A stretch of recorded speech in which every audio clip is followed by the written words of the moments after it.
It is 9:15 p.m. on December 31st, 2024. I thought it would be fun to make a little video where I talk about all of the things that I consumed in 2024 that made my year so great. We're going to talk about books, films, TV shows, music. Some things are new, some things are old and still beloved to me, but I wanted this to be a little time capsule for my future self, but also I thought it would be fun to share that with you guys. I'm gonna start off with books because if you know anything about me, well, one, I am a book creator. That's mostly what I do. So most of what I've done for the past year has been read. I read all the time, day in, day out. I read 75 books this year, which is crazy. I literally hit my reading goal right on the nose. I was so close to not hitting it because I hit a 3-month reading slump in September and it lasted all the way through the end of November. We made it nonetheless. Out of those 75 books, there are, hold up, let me count, 1, 2, 3, 4, 5, 6, 7, 8, 9. 9 books that I felt really stuck with me. I'm gonna go get them and tell you a little bit about them. So I did kind of lie. There's 10 books here because one of the books comes from a series where 2 of the books are out so far and I read the first 2. So anyway, first off, we have Ninth House by Leigh Bardugo. The mesmerizing adult debut from Leigh Bardugo, a tale of power, privilege, dark magic, and murder among the Ivy League elite. Galaxy, Alex Stern, is the most unlikely member of Yale's freshman class. Raised in the Los Angeles hinterlands by her hippie mom, Alex dropped out of school early and into a world of shady drug dealer boyfriends, dead-end jobs, and much, much worse. In fact, by age 20, she is the sole survivor of a horrific, unsolved multiple homicide. Some might say she's thrown her life away, but at her hospital bedside, Alex is offered a second chance to attend one of the world's most prestigious universities on a full ride. What's the catch and why her? When Alex gets there, she realizes that they actually want her to be one of the members of a secret society that monitors all the other secret societies at Yale. So all of these other secret societies are doing some very shady things, and there's one secret society that's basically supposed to overlook them and make sure that they're staying in compliance. It is one of the more unique fantasy novels that I've read since I got back into reading avidly. It's one of those books that doesn't hold your hand through describing what's happening. I feel like a lot of books do a lot in terms of trying to make sure that their reader is understanding them, almost to the point where I'm like, I'm not stupid, I get what's going on. Please leave some things up to the imagination, let me come to conclusions on my own. And I think that this, for a fantasy novel, does that very well. I couldn't have predicted what happened in this. I was definitely on the edge of my seat for a lot of it, and that brings me into the second book because I don't know what I would have done if I had to wait for the second book to come out, but thankfully it was already out. Hellbent by Leigh Bardugo. This was actually my favorite between the 2. I love a continuation of a story. I'm putting this out into the world, okay? Edenkkyonas likes sequels. A lot of people don't like sequels, and I don't get it. I feel like my favorite part of a series is when I've already learned the characters, I'm already connected to them, and I get to see them go on more of their journey. This is one of those series where the sequel is better, in my opinion. Even if you don't like sequels, I think you will come to the same conclusion that this book is better than the first. I think Leigh Bardugo honestly just got super confident in her storytelling in this series in the second book. The found family elements in this series really come together in this one. It's very emotionally taxing, but ultimately so worth it. As you read this series, if you choose to pick it up, you will see how much character growth there is throughout just these 2 books, and I'm so excited for the third one to come out. I think this is a series of just 3 books. The third one will be the last one. I'm perfectly fine with that. I think that 3 books would be perfect to tie off this storyline. So great books, okay? They are some of my favorite dark academia reads. Technically book number 2, because I'm counting the first 2 as one. The Ministry of Time by Kellyanne Bradley. This was an unexpected favorite of this year. I randomly picked this up in, what bookstore was it? 3 Lives in Company in the West Village in New York City. I was by myself, I think. Yeah, I was by myself, and I will always wander into a bookstore. If you give me 30 minutes, if you leave me on the side of the street and you give me 30 minutes, the first thing I'm going to do is look up a nearby bookstore, and I'm going to find it, and I'm going to go in there, and I'm going to buy something. So this was a very pleasant surprise when I went in there. I had heard a little bit about it, but not a lot. This follows a woman who works for an agency of the government called the, what is it called again? The Ministry of Time. Oh my god. I don't know why that I read this book a little while ago, but this book is about a civil servant who is working on a top secret government project where they're bringing what they call expats, which are like people from the past, into the future. So for example, they're bringing someone from the 1850s into, I don't remember what year this is set in. I don't think they say, but it's definitely sometime either in our present or in the future. So they're bringing someone from the past into the future and seeing how they would survive in the present. I thought the characters in this were so endearing. I honestly was shocked because I was like, they were doing a lot of stuff I didn't agree with back in the day, okay? But I ultimately ended up falling in love with Commander Graham Gore, and he was one of the expats that came from the year 1847. Can you believe that? That's insane. But that concept was so fascinating. It's really easy for a story like this to come across as gimmicky, and it just didn't feel that way. I think it was so beautifully done. There were definitely some things that I would have changed, but the emotional experience that this book gave me made me overlook the flaws that I know it has. Another banger. Future Eden, you're gonna want to reread that book. Our third book, Just Last Night by Vari McFarlane. This gutted me. This was one of the books that I read this year that made me cry. I honestly can point to any book on my bookshelf and tell you whether or not that book made me cry, because if I cry reading a piece of literature, that's how I know that it was that girl. It's really hard to make me cry while I'm reading something. Movies, not that much. TV shows, not that much, but books, you have to be packing a punch to make me shed a tear. This story follows a group of friends who experienced the unthinkable one night. I don't want to spoil anything, but their lives are effectively turned upside down in the blink of an eye. And after that happens, secrets start surfacing in their friend group. Some people start to find some things out that they really were not supposed to find out, and you kind of see how they work through this, how they are able to come out on the other side. Our main character, Eve, unexpectedly rekindles some past relationships. This was just so beautifully done. The author's talent is just her prose. It's the lines that she wrote, some of them in this book really stuck with me. I have so many tabs in this book. I just kept on marking it up. The back describes it perfectly. Lifelong friendships, long buried secrets, and unexpected love in a heartfelt, emotional new novel. Vari McFarlane is definitely going to be one of those authors I want to read more from in 2025. She has some other books out that are more romance than this one is. This has some romance elements in it, but I would definitely describe it as women's fiction. I always recommend this to people who love Emily Henry but wish that Emily Henry wrote books that weren't romance. Yeah, this is the one. Speaking of Emily Henry, we have two Emily Henry books here, Beach Read and Happy Place. Another two books that made me sob. This one more than this one. God, I need to reread Beach Read. I read Happy Place twice this year. This was the only book that I read twice this year. Beach Read is Augustus and January's love story. Happy Place is Harriet and Wynn's love story. Beach Read is possibly one of my favorite books of all time. Let me not say possibly. It definitely is one of my favorite books of all time. If I describe it to you, it's gonna sound really tropey, but it's so much more than that, I promise. It's rivals to lovers, and they reconnect because they end up living in two beach houses right next to each other. I know, it sounds like it wouldn't tear your heart apart, but I'm telling you, when I finished this book, I was an emotional wreck. This is a second chance romance. This hit me. It really did.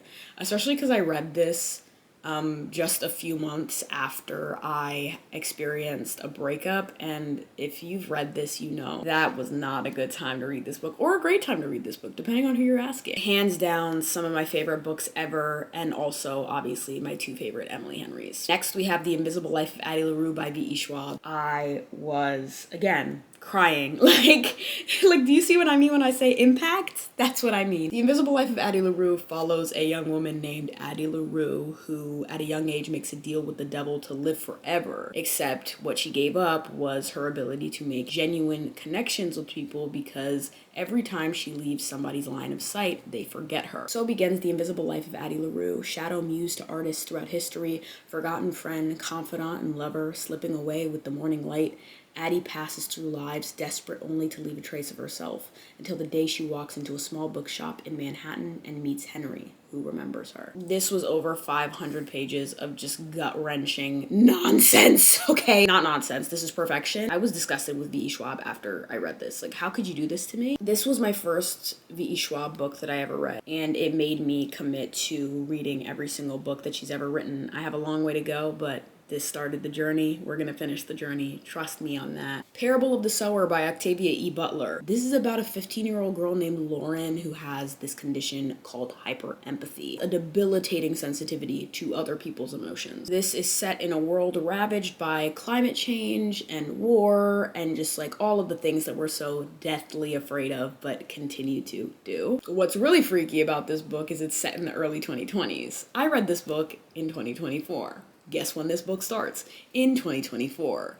Octavia E. Butler is one of those really, really famous sci-fi authors that you have to wonder if they're a psychic or not, and she definitely is, in my opinion. Lauren is just struggling to survive in a world that is feeling pain to the utmost extent when she can feel all of that pain around her, which is just, God, this book it was so life-changing to me. But I think what really made this book hit for me was the fact that I was reading it at the time that it was set in. This was written in the early 1990s, I believe. Yeah, 1993. And so much of what happens in it is accurate to what's happening in our world right now. So that's terrifying. This is a recent one. I actually just finished this a few days ago. Half a Soul by Olivia Atwater. This is a fairy fantasy novel. I didn't read a lot of those this year. I read quite a bit of those in 2023, but I had a great time with this, and it had a lot of commentary that I wasn't expecting it to have on like high society, essentially, like class, how society and our culture treats those who need our help the most. Really wasn't expecting that from a book about fairies set in Regency England, okay? This book follows Theodora Eddings, and she essentially has half a soul because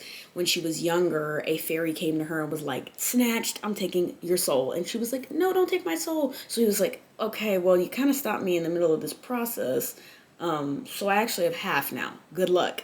But she follows her cousin to London. They live in the countryside of England, but she follows her cousin to London because her cousin is looking for a husband. And when Theodora and Vanessa, her cousin, are in London, Theodora meets a man named Elias. And Elias is, one, fine as hell, period, but also he learns of her condition. And they kind of go on this journey of trying to figure out how to break her out of her situation and break this curse. This restored my faith in the fantasy romance genre. I was so disappointed throughout 2024 with some of the things that I had tried to read, and I was like, y'all are just not doing fantasy romance the way that it's meant to be done. And lastly, the book that made me sob until my brain hurt, Babel by R.F. Kuang. I don't even want to talk about this one. I really don't. Every single word in this should be burned at the stake. Okay. This is a historical epic fantasy that grapples with student revolutions, colonial resistance, and the use of language and translation as the dominating tool of the British Empire. I just love the way that she was able to use language and some low fantasy elements to tell such an important story.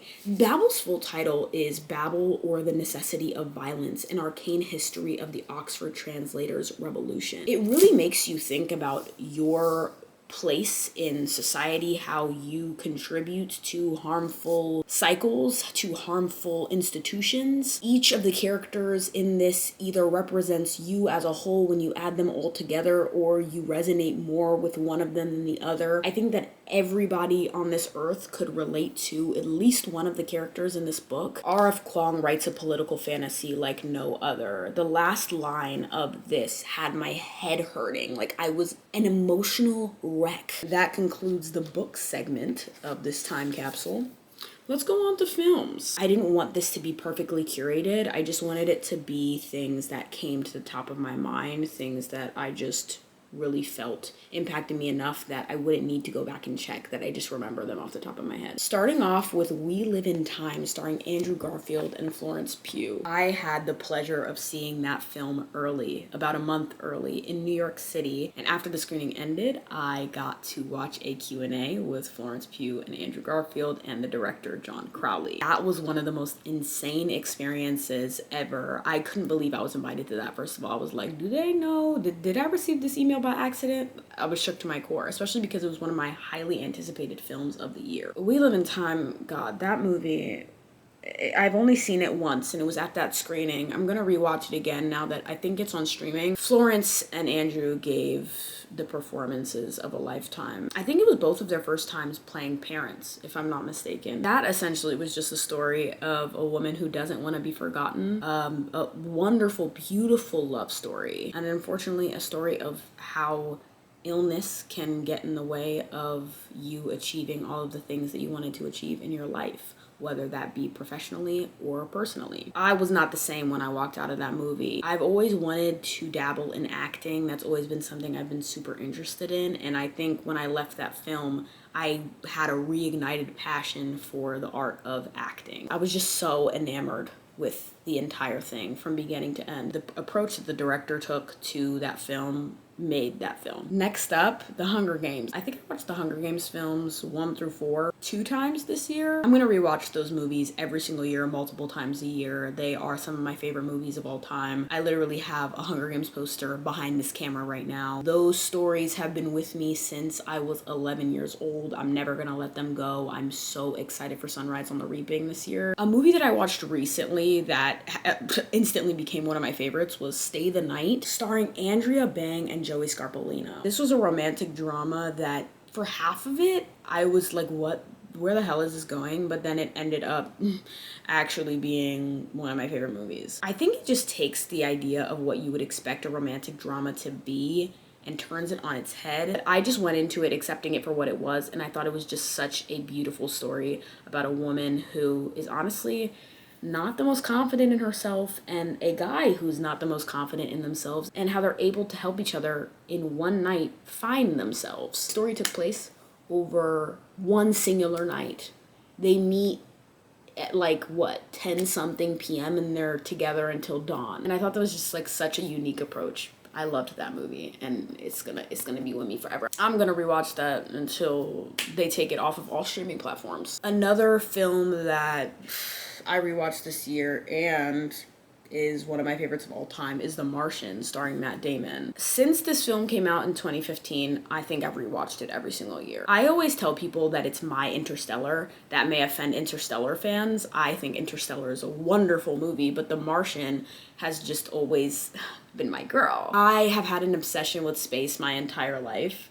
I don't know why. The planets, our solar system, just all of it. I used to love Vsauce videos growing up, and I think that just followed me into adulthood. Damn, I need to go rewatch some Vsauce. That's gonna be fun. Let me do that tonight. A new movie that came out this year and restored my faith in cinema, in epic cinema, Dune Part 2. Now, the funny thing is, I hadn't seen Dune Part 1 until the morning before I went to go see Dune Part 2. But it doesn't matter. It doesn't change the fact that Dune has now become one of my favorite stories. And I will be locked in for the films to come. I went to go see that with my friend the day that it came out, and I left that theater being like, that is one of the best sci-fi action films that I've probably seen in my entire life. And I don't take that lightly. Some of the scenes in that film, I wish I saw it in IMAX. That's the one thing that I wish I did, was see Dune Part 2 in IMAX. I think that would have made it 10 times better. But nonetheless, Dune, I don't even need to tell you. Y'all know Dune was that girl this year. Another film that did not come out this year, but since it came out has held a special place in my heart. Real heartfelt, real feel good, Don't Look Up, starring Jennifer Lawrence and Leonardo DiCaprio and Meryl Streep and literally everyone ever, because it's the most star-studded cast. Obviously not heartfelt, obviously not heartwarming, obviously not a feel-good movie, very depressing, but also super funny. I think that Don't Look Up is one of those movies that's gonna age like fine wine when we're all literally dying from climate change. So fun, so fresh. We're gonna look back and be like, we should have listened to Leonardo DiCaprio. Like, I'm just so, like, it's such a ridiculous movie, but I think it does a really good job of demonstrating the absurdity of how our politicians treat the issue of climate change. And lastly, this one's a doozy, but Eden in the future, do you remember when you didn't like Wicked? Yeah, so let me tell you a little something. I went to go see Wicked the day it came out, and I was running off 3 hours of sleep. I left that theater after watching that 3-hour movie off of 3 hours of sleep, thinking that I didn't like Wicked. I gave it a few days, I sat on it, and I said, no, I will not accept this reality. I went to go rewatch it a few days later and realized that it was one of my favorite movies of the year. The premise of Wicked, accepting those who are different, it's about the fact that there's no 100% good and no 100% evil in this world. I think a lot of people can resonate with that. Ariana Grande and Cynthia Erivo ate that. John Chu, the director, ate that. Chef's Kiss. I think it came out on streaming today. You probably have to pay movie theater prices for it, but I think it came out on streaming today, so maybe I'll rewatch that. That is it for films. Now moving on to shows. I didn't watch a lot of TV this year, and if I did, I was rewatching stuff. One show that absolutely gutted me though, like I had a migraine the next day because it was so bad. So bad meaning it was so good, but so like bad for my heart. You know, it gave me a heart attack. One Day. Oh God, I don't even want to think about it. I don't even want to think about it. Like, why would Netflix make something like that? I was not myself. I was beside myself. Despite it being literally one of my favorite TV shows, I don't think I could ever rewatch that. It was just too much. Even just thinking about it now, oh my God. I'm gonna count this in shows because it's technically a show, but it's a Broadway show. I saw Romeo and Juliet on Broadway, starring Kit Connor and Rachel Zegler. I had so much fun. I've seen it twice now. The first time I saw it alone. The second time I dragged my friend with me. I was like, I want to see the show again, and I think you would really love it. And she doesn't even really like Broadway that much. Heather, if you're watching this, aren't you glad I made you come with me to watch that? Yes, you are. The answer is yes. There's no other answer. It was such an entertaining take on Shakespeare's original. There were like a lot of new seasons of shows that I already liked that came out, like Bridgerton. I went to the Bridgerton premiere. That was really, really cool. Had a really good time with my sister. Met some new people while we were waiting in line. Saw the stars. Live and in the flesh. Outer Banks new season came out this year. I'm also still waiting on a bunch of shows, new seasons to come out. Stranger Things is coming out next year. The Last of Us is another one I'm really excited for. And last but not least, let's talk about the music that I loved in 2024. I discovered a few new artists, discovered some new genres that I love, and listened to artists that I already loved on repeat. First, starting off with the new artists, I started listening to Humble the Great. He came up on Shuffle, and his song, there's one specific song that I love. I have it in my likes. When It Gets Dark, great song. Oh, no pun intended. Ooh. It's off of his album I Don't Mind Floating that came out this year. That entire album I've been listening to, but mainly When It Gets Dark. One of my favorite songs. I also started listening to Chelsea Jordan. She is one of those people I'd recommend to people who love Olivia Dean. I could totally see Chelsea Jordan being like as successful as Olivia Dean is. Olivia Dean is also one of those artists that I started listening to a lot more this year, and I'm hoping she does some more collabs with other people, because there are a lot of artists that I think Olivia Dean would eat a collab with. Hosier, Alan Stone, like so many people. Oh my God, Ray and Olivia Dean. Shut up. That would eat. So she came out with an EP, Better When I'm Lonely. The Good Parts and Toronto were two of her singles, but this entire EP is just fire. Paris, great. Once she starts putting out some more music, y'all are gonna hear about Chelsea Jordan, okay? My number one artist on Spotify this year was Ariana Grande, because Eternal Sunshine, say it with me, Eternal Sunshine, her best album. And I will not argue with you on that. I just refuse to. What's going on with my hair? I think it's her most mature album. I think it's her most vulnerable album. I have had that on repeat since it came out. Listen to some more Ray. I need more music, Ray. I know you came out with Genesis this year, but I need a new album. She also came out with an album that is just her live at the Montreux Jazz Festival. Some of the best renditions of her songs. So good, off of 21st Century Blues, which again, I keep seeing my favorite, the best, my favorite, the best, but one of my favorite albums. I already said Olivia Dean, more Olivia Dean. Some more Hosier. Alan Stone is one of my favorite artists. Listen to more of him. Most importantly, I listen to a lot of instrumental music, specifically jazz and just film scores and TV show scores. Some of those including, first of all, just the jazz in the background playlist on Spotify. It's literally 41 hours and 46 minutes. I put that on in the mornings and it's so relaxing to wake up to. The score from If Beale Street Could Talk Chef's Kiss, the score from One Day, Life Altering, Mind Bending, Emile Mosseri, is that how you pronounce his name? Emile Mosseri, the Minari soundtrack, a lot of James Newton Howard. I listened to the Hunger Games film scores a lot. The Normal People score, Lady Bird, We Live in Time's score was really good. I listen to a lot of that music while I read, so it definitely took over my Spotify Wrapped, but I'm not mad at it. It's so relaxing. And I listen to a lot of Ethiopian jazz.